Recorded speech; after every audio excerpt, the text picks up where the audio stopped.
ഈശോയും ഏലിയാസ്, ലേവി, ജോസഫ് എന്നീ ആട്ടിടയന്മാരും. 1945 ജനുവരി 11. ഇവിടെ കുന്നുകൾ ബെത്ലഹേമിന് ചുറ്റുമുള്ള കുന്നുകളേക്കാൾ ഉയരമുള്ളവയാണ്. കൂടുതൽ വൃക്ഷങ്ങളുമുണ്ട്. അവ ഉയർന്നുയർന്നു പോകുന്നു. അവസാനം ഒരു പർവ്വതനിരയായി തീരുന്നു. ഈശോ ഏറ്റവും മുമ്പിലാണ് മല കയറുന്നത്. അദ്ദേഹം എന്തോ അന്വേഷിക്കുന്നത് പോലെ തോന്നുന്നു.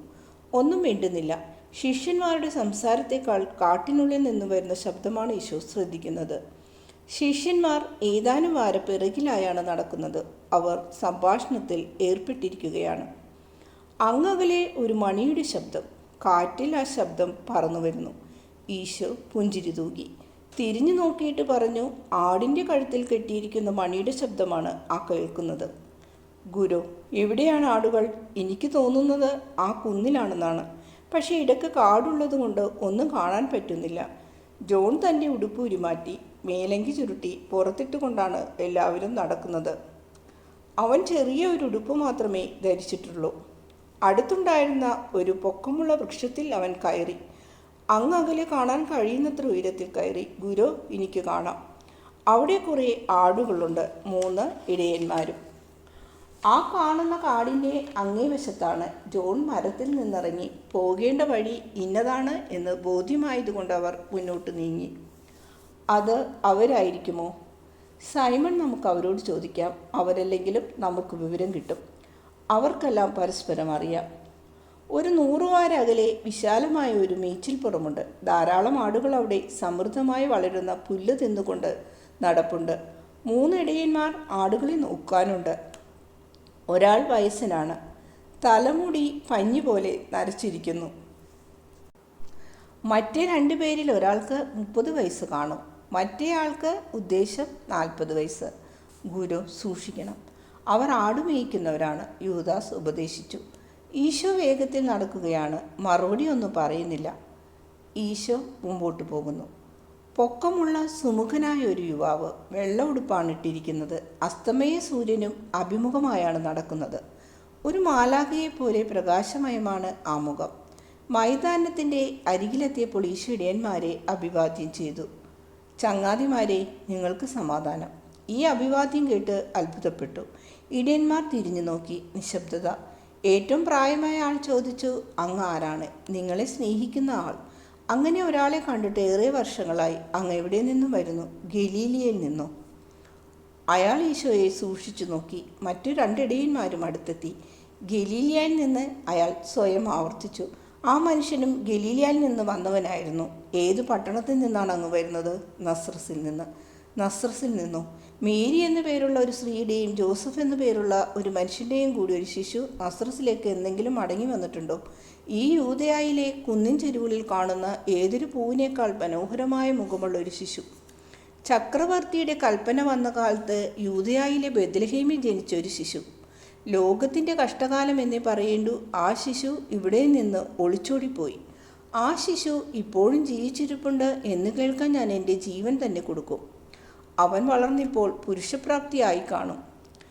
അവൻ ഇവിടെ നിന്ന് ഓടിപ്പോയത് ലോകത്തിന് വലിയ നഷ്ടമായി പോയി എന്ന് പറഞ്ഞല്ലോ. അതെങ്ങനെ?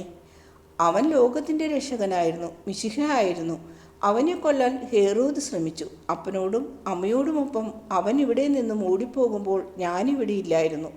കൂട്ടക്കൊലയെപ്പറ്റി കേട്ടപ്പോൾ ഞാൻ മടങ്ങി വന്നു. പ്രഭോ, എനിക്ക് ഭാര്യയും കുട്ടികളും ഉണ്ടായിരുന്നു. അയാൾ തേങ്ങിക്കരയുന്നു. എൻ്റെ മക്കൾ കൊല്ലപ്പെട്ടു എന്നാണ് ഞാൻ കേട്ടത്. എബ്രഹാമിൻ്റെ ദൈവത്തെ മുൻനിർത്തി ഞാൻ സത്യം ചെയ്യുന്നു, എൻ്റെ കുടുംബാംഗങ്ങളെ ഓർത്ത് എന്നതിനേക്കാൾ അവനെ ഓർത്താണ് ഞാൻ ദുഃഖിച്ചത്. അവനെന്തെങ്കിലും സംഭവിച്ചോ എന്നാണ് ഞാൻ ഭയപ്പെട്ടത്. കുരുതി കൊടുക്കപ്പെട്ട് എൻ്റെ കുഞ്ഞുങ്ങളെ എടുത്തുകൊണ്ടു പോകാൻ അവർ അനുവദിച്ചില്ല. അവർ എന്നെ കല്ലെറിഞ്ഞു. കുഷ്ഠരോഗികളെയും അശുദ്ധരെയും കല്ലെറിയുന്നത് പോലെ, ഒരു കൊലപാതകിയോടെന്ന പോലെ അവരെന്നോട് പെരുമാറി. കാട്ടിൽ ഒളിച്ചു താമസിക്കേണ്ടി വന്നു. ഒരു ചെന്നായെപ്പോലെ ജീവിക്കേണ്ടി വന്നു. അവസാനം ഞാനൊരു യജമാനനെ കണ്ടെത്തി. അന്ന അല്ല, ഇയാൾ ക്രൂരഹൃദയനാണ്, കണ്ണിൽ ചോരയില്ലാത്തവനാണ്. ഒരാടിൻ്റെ കാലൊടിഞ്ഞാൽ, ഒരാട്ടിൻ കുഞ്ഞിനെ ചെന്നായി പിടിച്ചാൽ അയാൾ എന്നെ അടിക്കും. ചോര ഒഴുകുന്നതുവരെ തല്ലും. അല്ലെങ്കിൽ തുച്ഛമായി എൻ്റെ ശമ്പളം അയാൾ പിടിച്ചെടുക്കും. പിന്നെ മറ്റുള്ളവർക്ക് വേണ്ടി കാട്ടിൽ ഞാൻ പണിയെടുക്കണം. അയാൾക്ക് നഷ്ടപ്പെട്ടതിൻ്റെ 3 ഇരട്ടിയെങ്കിലും മടക്കി കൊടുക്കണം. ഇത് സാരമില്ല. ഞാൻ അത്യുന്നതനായ ദൈവത്തോട് എപ്പോഴും പ്രാർത്ഥിച്ചിട്ടുള്ളത് ഇങ്ങനെയാണ്: എനിക്ക് അങ്ങയുടെ മിശിഹായെ കാണാൻ ഇടവരുത്തണേ. മിശിഹ ജീവിച്ചിരിപ്പുണ്ടെന്നറിയാനെങ്കിലും എനിക്ക് ഇടവരുത്തണേ. ഞാൻ വേറൊന്നും ആവശ്യപ്പെടുന്നില്ല. പ്രഭു, ബേത്ലഹേമിലെ ആളുകൾ എന്നോട് എങ്ങനെ പെരുമാറിയെന്ന് ഞാൻ പറഞ്ഞില്ലേ? എൻ്റെ യജമാനൻ ഇപ്പോൾ എങ്ങനെയാണ് എന്നോട് പെരുമാറുന്നതെന്നും പറഞ്ഞു. വേണമെങ്കിൽ എനിക്ക് അവരോട് പകരം വീട്ടാമായിരുന്നു, അവരെ ഉപദ്രവിക്കാമായിരുന്നു. മോഷണം തൊഴിലാക്കിയെങ്കിൽ മതിയായിരുന്നു, പിന്നെ ഒരു യജമാനനെയും സേവിക്കേണ്ടി വരില്ല. എന്നാൽ ഞാൻ സഹിക്കാനും ക്ഷമിക്കാനും സത്യസന്ധമായി ജീവിക്കാനും തീരുമാനിച്ചു. കാരണം അന്ന് മാലാഖമാർ പറഞ്ഞത് ഇതാണ്: ഉന്നതങ്ങളിൽ ദൈവത്തിന് മഹത്വം, ഭൂമിയിൽ സന്മനസ്സുള്ള മനുഷ്യർക്ക് സമാധാനം. ഇതാണോ അവർ പറഞ്ഞത്? അതെ, അവർ അങ്ങനെ പറഞ്ഞു. പ്രഭോ, അങ്ങ് ഞാൻ പറയുന്നത് വിശ്വസിക്കണം. അങ്ങ് നല്ലവനാണ്. മിശിഹ ജനിച്ചിരിക്കുന്നു എന്ന് അങ്ങ് അറിയണം, വിശ്വസിക്കണം. ഇതിപ്പോൾ ആരും വിശ്വസിക്കുന്നില്ല. എങ്കിലും മാലാഖമാർ നുണ പറയുമോ? ഞങ്ങൾ അന്ന് രാത്രി മദ്യപിച്ചിരുന്നില്ല. ആളുകൾ എന്തു വേണമെങ്കിലും പറയട്ടെ. ഈ നിൽക്കുന്ന മനുഷ്യൻ അന്ന് ഇയാളൊരു ബാലനായിരുന്നു. ആദ്യം മാലാഖയെ കണ്ടത് ഇവനാണ്. ഇവൻ പാൽ മാത്രമേ കുടിച്ചിരുന്നുള്ളൂ. പാല് കുടിച്ചാൽ ആർക്കെങ്കിലും തലയ്ക്ക് പിടിക്കുമോ? മാലാഖമാർ പറഞ്ഞു, ഇന്ന് ദാവീദിൻ്റെ പട്ടണത്തിൽ രക്ഷകൻ പിറന്നിരിക്കുന്നു. അത് ക്രിസ്തുവാണ്, കർത്താവാണ്. ഇതാ നിങ്ങൾക്കൊരടയാളം: പിള്ളത്തുണിയിൽ പൊതിഞ്ഞ് പുൽത്തൊട്ടിയിൽ കിടത്തിയിരിക്കുന്ന ഒരു ശിശുവിനെ നിങ്ങൾ കാണും. മാലാഖമാർ ഇങ്ങനെ തന്നെ പറഞ്ഞു. അവർ പറഞ്ഞത് നിങ്ങൾ തെറ്റിദ്ധരിച്ചതായിരിക്കില്ലേ? ഇത്രയും വർഷങ്ങൾക്ക് ശേഷം അവർ പറഞ്ഞത് കൃത്യമായി ഓർക്കുന്നതെങ്ങനെ? ഇല്ല, ഒരിക്കലുമില്ല. ലേവി, ഇത് തന്നെയല്ലേ മാലാഖമാർ പറഞ്ഞത്? അന്ന് കേട്ടത് മറക്കാതിരിക്കാൻ എല്ലാ ദിവസവും വൈകുന്നേരവും രാവിലെയും സൂര്യൻ ഉദിക്കുമ്പോഴും ആദ്യത്തെ നക്ഷത്രം ആകാശത്ത് തെളിയുമ്പോഴും ഞങ്ങൾ ഈ വാക്കുകൾ ആവർത്തിക്കുന്നു. ഒരു പ്രാർത്ഥനയായി, ആശീർവാദമായി ഞങ്ങളിത് ഉരുവിടുന്നു. ആ ശിശുവിൻ്റെയും അവൻ്റെ അമ്മയുടെയും നാമത്തിൽ ഞങ്ങൾക്ക് ശക്തിയും ആശ്വാസവും ലഭിക്കുന്നതിന് ഈ വാക്കുകൾ ഞങ്ങൾ ആവർത്തിക്കും. നിങ്ങൾ പറഞ്ഞില്ലേ ക്രിസ്തു എന്ന്? പ്രഭോ, അങ്ങനെയല്ല ഞങ്ങൾ പ്രാർത്ഥിക്കുന്നത്. പ്രാർത്ഥനയിൽ പറയുന്നത് ഇപ്രകാരമാണ്: ഉന്നതങ്ങളിൽ ദൈവത്തിന് മഹത്വവും, ഭൂമിയിൽ സന്മനസ്സുള്ളവർക്ക് സമാധാനവും. മറിയത്തിൽ നിന്നും ബെത്ലഹേമിലെ തൊഴുത്തിൽ പിറന്ന പിള്ളത്തുണിയിൽ പൊതിഞ്ഞ് പുൽത്തൊട്ടിൽ കിടത്തിയ ലോകരക്ഷകനായ യേശു ക്രിസ്തുവിലൂടെ. അപ്പോൾ നിങ്ങൾ ആരെയാണ് അന്വേഷിക്കുന്നത്? യേശു ക്രിസ്തുവിനെ, മറിയത്തിൻ്റെ മകനെ, നസ്രയേൽക്കാരനെ, രക്ഷകനെ. അത് ഞാനാകുന്നു. ഇത് പറയുമ്പോൾ ഈശോയുടെ മുഖം പ്രഭാമയമാകുന്നു. സ്നേഹപൂർവ്വം നിരന്തരം തന്നെ അന്വേഷിക്കുന്നവർക്ക് ഈശോ സ്വയം വെളിപ്പെടുത്തുന്നു. വിശ്വസ്തയോടെ, ക്ഷമയോടെ, സ്ഥിര ഉത്സാഹത്തോടെ അന്വേഷിക്കുന്നവർക്ക്. പ്രഭോ, അങ്ങാണ് രക്ഷകൻ, ഞങ്ങളുടെ ഈശോ. ആ മൂന്നിടയന്മാരും ഈശോയുടെ മുമ്പിൽ സാഷ്ടാംഗം പ്രണാമം ചെയ്യുന്നു, പാദങ്ങൾ ചുംബിക്കുന്നു, സന്തോഷം കൊണ്ട് കണ്ണീർ പൊഴിക്കുന്നു. എഴുന്നേൽക്കൂ, എഴുന്നേൽക്കൂ, നിൽക്കൂ ഏലിയാസേ. ലേവി, നിന്റെ പേരെന്താണ്? ജോസഫ് മകൻ ജോസഫ്. ഇവർ എൻ്റെ ശിഷ്യന്മാരാണ്: ഗലീലിയക്കാരനായ ജോൺ, യൂദയായിൽ നിന്നുള്ള സൈമണും യൂദാസും. ആട്ടിടയന്മാർ ഇപ്പോൾ മുട്ടുകുത്തി നിൽക്കുകയാണ്. സ്നേഹം നിറഞ്ഞ കണ്ണുകൾ കൊണ്ട്, വിറയ്ക്കുന്ന അതിരങ്ങൾ കൊണ്ട് അവർ രക്ഷകനെ ആരാധിക്കുകയാണ്. അവരുടെ മുഖം സന്തോഷ അതിരേകം കൊണ്ട് അരുണമാണ്. ഈശോ അവരുടെ അടുത്ത് പുൽത്തകിടിയിലിരിക്കുന്നു. പ്രഭോ, അങ്ങ് ഇസ്രയേലിൻ്റെ രാജാവാണ്. അങ്ങ് പുല്ലിൻ പുറത്തിരിക്കരുത്. അത് സാരമില്ല, ഞാനൊരു പാവപ്പെട്ടവനാണ്. ഒരു ആശാരിയായി മാത്രമേ ലോകം എന്നെ അറിയുന്നുള്ളൂ. ലോകത്തോടുള്ള സ്നേഹത്തെ സംബന്ധിച്ചിടത്തോളം ഞാൻ സമ്പന്നനാണ്. അതുപോലെ തന്നെ നല്ല മനുഷ്യർക്ക് എന്നോടുള്ള സ്നേഹത്തിലും, നിങ്ങളോടൊപ്പം താമസിക്കുന്നതിനും, നിങ്ങളുടെ അത്താഴം പങ്കുവെക്കുന്നതിനും, നിങ്ങളുടെ അടുത്ത് വൈക്കോലിൽ കിടന്നുറങ്ങുന്നതിനും, നിങ്ങളിൽ നിന്ന് ആശ്വാസം തേടുന്നതിനുമാണ് ഞാൻ വന്നിട്ടുള്ളത്. ഞങ്ങൾ എന്തൊരാശ്വാസം തരാനാണ്? ഞങ്ങൾ പഠിപ്പില്ലാത്തവരാണ്, പാവങ്ങളാണ്, നിരന്തരം വേട്ടയാടപ്പെടുന്നവരാണ്. ഞാനും വേട്ടയാടപ്പെടുന്നു. എന്നാൽ ഞാൻ അന്വേഷിക്കുന്നത് നിങ്ങൾ എനിക്ക് തന്നു: സ്നേഹം, വിശ്വാസം, പ്രത്യാശ. വർഷങ്ങൾ കഴിഞ്ഞ് മാത്രം പൂവണിയുന്ന പ്രത്യാശ. നിങ്ങൾ എനിക്ക് വേണ്ടി കാത്തിരുന്നു. യാതൊരു സംശയവും കൂടാതെ ഞാൻ മിശിഹായാണെന്ന് നിങ്ങൾ വിശ്വസിച്ചു. അതുകൊണ്ട് ഞാനിതാ നിങ്ങളുടെ പക്കലേക്ക് വന്നിരിക്കുന്നു. അങ്ങ് വന്നു. ഇനി മരിച്ചാലും എനിക്ക് സന്തോഷമേ ഉള്ളൂ. എൻ്റെ പ്രത്യാശ തെറ്റിപ്പോയില്ല. ഏലിയാസേ, നീ ഇപ്പോഴെങ്ങും മരിക്കാൻ പോകുന്നില്ല. ക്രിസ്തു വിജയശ്രീ ലാളിതനാകും വരെയും അതിനുശേഷവും നീ ജീവിക്കും.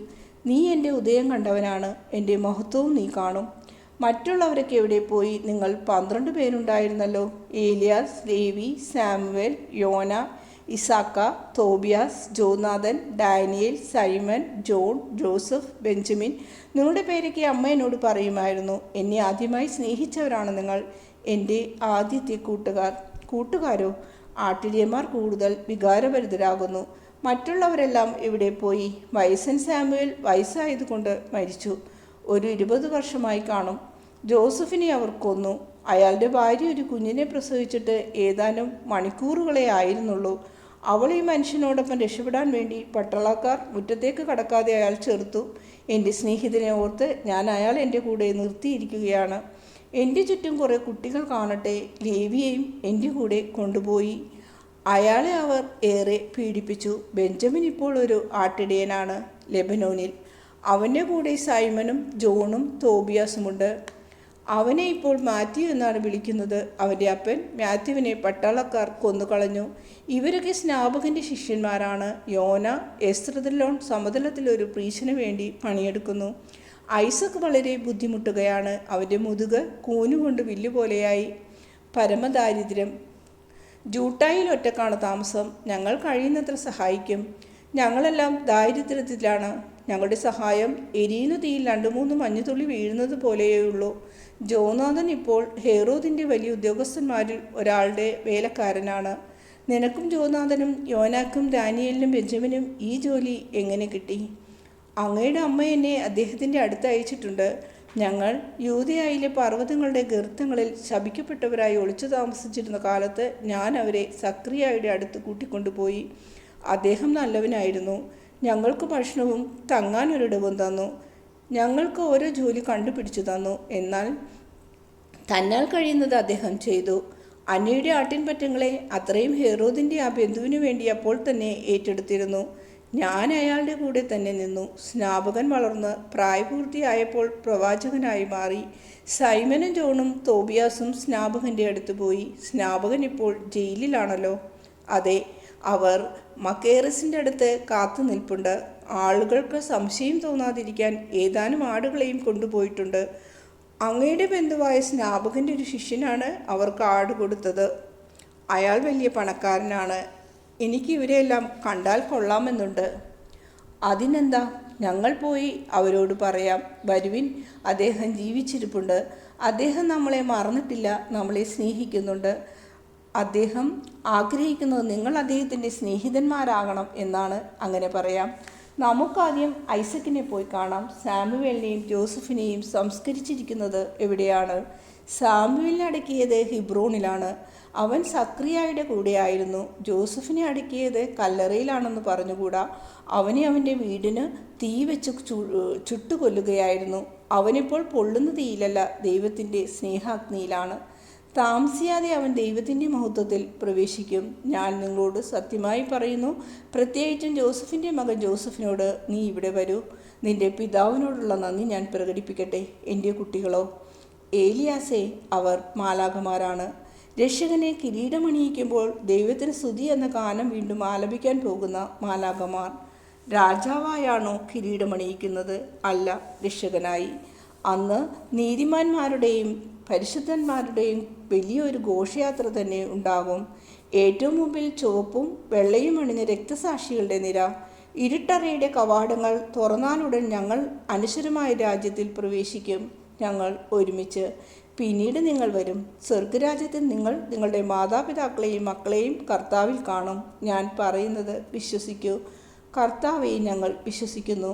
എന്നെ ഗുരു എന്ന് വിളിച്ചാൽ മതി. നേരം ഇരുട്ടിത്തുടങ്ങി. ആദ്യത്തെ അന്ത്യനക്ഷത്രം തിളങ്ങിത്തുടങ്ങി. അത്താഴത്തിന് മുമ്പ് നിങ്ങൾ നിങ്ങളുടെ പ്രാർത്ഥന ചൊല്ലുക. ഞാൻ ചൊല്ലുന്നില്ല, ദയവായി അങ്ങ് ചൊല്ലണം. സ്വർഗത്തിൽ ദൈവത്തിന് മഹത്വവും ഭൂമിയിൽ സന്മനസ്സുള്ളവർക്ക് സമാധാനവും ഉണ്ടാകട്ടെ. വെളിച്ചം കാണുന്നതിനും വെളിച്ചത്തിനെ ശുശ്രൂഷ ചെയ്യുന്നതിനും അർഹത നേടിയവരാണ് അവർ. രക്ഷകൻ മനുഷ്യരുടെ ഇടയിൽ എത്തിക്കഴിഞ്ഞു. രാജവംശത്തിൽ പിറന്ന ഇടയൻ തൻ്റെ ആടുകളോടൊപ്പം ഉണ്ട്. പ്രഭാത നക്ഷത്രം ഉദിച്ചുയർന്നു. നീതിമാന്മാരെ സന്തോഷിക്കുക, കർത്താവിൽ സന്തോഷിക്കുക. ആകാശങ്ങളെ സൃഷ്ടിച്ച് അവിടെല്ലാം നക്ഷത്രങ്ങൾ വിതറിയവനും കടലിനും കരയ്ക്കുമിടക്ക് അതിർത്തി നിശ്ചയിച്ചവനും കാറ്റിനെയും മഞ്ഞിനെയും സൃഷ്ടിച്ചവനും എൻ്റെ കുഞ്ഞുങ്ങൾക്ക് അപ്പവും വീഞ്ഞും കൊടുക്കുന്നതിനായി വ്യത്യസ്ത കാലങ്ങളുടെ വരവും പോക്കും നിശ്ചയിച്ചവനുമായ കർത്താവ് നിങ്ങൾക്ക് ഉത്കൃഷ്ടമായ ഒരാഹാരം തരാൻ പോകുന്നു. സ്വർഗത്തിൽ നിന്നും ഇറങ്ങി വന്ന അപ്പം, അനശ്വരമായ മുന്തിരിവള്ളിയുടെ വീഞ്ഞ്. നിത്യപിതാവിനെ കാണുവാൻ സത്യത്തിൻ്റെ വഴിയെ നടന്നു വരൂ. പിതാവിനെ അവിടുത്തെ വിശുദ്ധിയിൽ പിന്തുടരാനും നിത്യസമ്മാനം വാങ്ങാനും വരുവിൻ.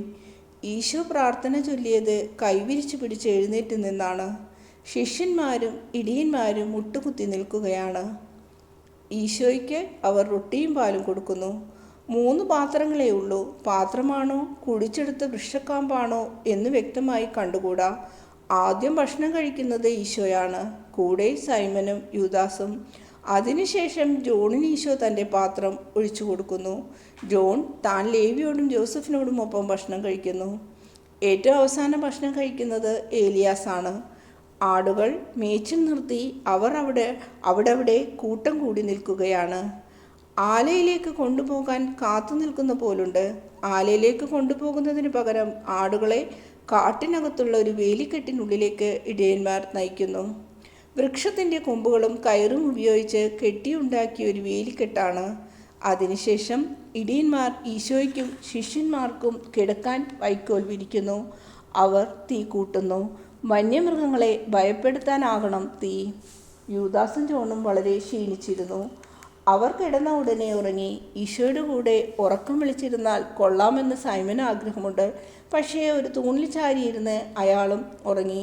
ഈശോയുടെ ഇടയന്മാരും മാത്രം ഉറങ്ങാതിരിപ്പുണ്ട്. അവർ ജോസഫിനെ പറ്റിയും മറിയത്തിനെ പറ്റിയും ഈജിപ്തിലേക്ക് ഒളിച്ചോടി പോയതിനെ പറ്റിയും തിരിച്ചുവരവിനെ പറ്റിയും സംസാരിക്കുന്നു.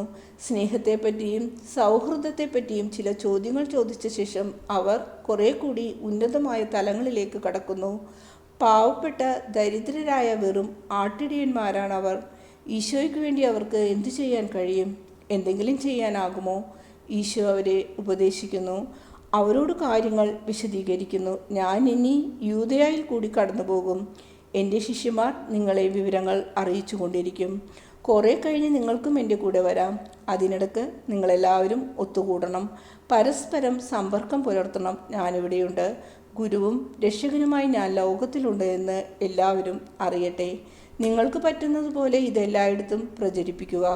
ആളുകൾ നിങ്ങളെ വിശ്വസിച്ചൊന്നും വരില്ല. എന്നെ പരിഹസിക്കുകയും അടിക്കുകയും ചെയ്തിട്ടുണ്ട്. അവർ നിങ്ങളോട് അത് തന്നെ ചെയ്യും. ഏറെക്കാലം പ്രതീക്ഷയിൽ കഴിയുകയും പ്രതീക്ഷ കൈവിടാതിരിക്കുകയും ചെയ്ത നിങ്ങൾ നീതിബോധമുള്ളവരും ശക്തന്മാരുമാണെന്ന് തെളിയിച്ചിരിക്കുന്നു. അങ്ങനെ നിങ്ങളിപ്പോൾ എൻ്റെ ഉറ്റവരായി. നാളെ നമുക്ക് ജൂട്ടായിലേക്ക് പോകണം. അവിടെ നിന്ന് ഹെബ്രോണിലേക്ക് നിങ്ങൾക്ക് വരാൻ പറ്റുമോ? തീർച്ചയായും. പാതകൾ എല്ലാവരുടെയും മേച്ചിൽപ്പുറങ്ങൾ ദൈവത്തിൻ്റേതും. വിവരമില്ലാതെ ഞങ്ങളെ വെറുക്കുന്ന ആൾക്കാർ ഉള്ളതുകൊണ്ട് ബെത്ലഹേമിലേക്ക് മാത്രം പോകുന്നില്ല.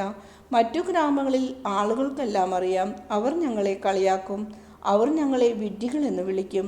അവിടെ അധികമൊന്നും ചെയ്യാൻ പറ്റില്ല. നിങ്ങളെ ഞാൻ വേറെ സ്ഥലങ്ങളിലേക്ക് വിടാം. ഞാൻ നിങ്ങളെ ഉപേക്ഷിക്കില്ല. ഞങ്ങളുടെ ആയുഷ്കാലം അത്രയും, എൻ്റെ ആയുഷ്കാലം അത്രയും. ഗുരു, എനിക്ക് വയസ്സായി. അങ്ങ് മരിക്കുന്നതിന് മുമ്പ് ഞാൻ മരിക്കും. അങ്ങനെ തോന്നുന്നുണ്ടോ? എനിക്കങ്ങനെ തോന്നുന്നില്ല. ഞാൻ ആദ്യം കണ്ട മുഖങ്ങളിലൊന്ന് ഏലിയാസിൻ്റേതാണ്. ഞാൻ അവസാനം കാണുന്ന മുഖങ്ങളിൽ ഒന്നും അതായിരിക്കും. എൻ്റെ മരണത്തിൽ വേദനിച്ച് സ്വബോധം നഷ്ടപ്പെട്ടു നിൽക്കുന്ന നിൻ്റെ മുഖം എൻ്റെ കണ്ണുകളിൽ പതിയുന്ന അവസാന ചിത്രങ്ങൾ ഒന്നായിരിക്കും. ആ ചിത്രം ഞാൻ എന്നോടൊപ്പം കൊണ്ടുപോകും. പിന്നീട് വിജയത്തിൻ്റെ പ്രഭാതത്തിൽ നിനക്കുണ്ടാവുന്ന ആനന്ദാനുഭൂതി ഹൃദയത്തിൽ സൂക്ഷിച്ചു വെച്ച് നീ നിൻ്റെ മരണം കാത്തിരിക്കൂ. മരണം ശിശുവായിരുന്നപ്പോൾ നിങ്ങൾ ആരാധിച്ച ഈശോയുമായി എന്നേക്കും ഒന്നു ചേരലാണ്, കണ്ടുമുട്ടലാണത്. അപ്പോൾ മാലാഖമാർ ഗ്ലോറിയ പാടും. സന്മനസ്സുള്ള മനുഷ്യന് ഇതിനപ്പുറം എനിക്കൊന്നും കേൾക്കാൻ പറ്റുന്നില്ല. മനോഹരമായ ഈ ദർശനം മങ്ങിമറയുന്നു.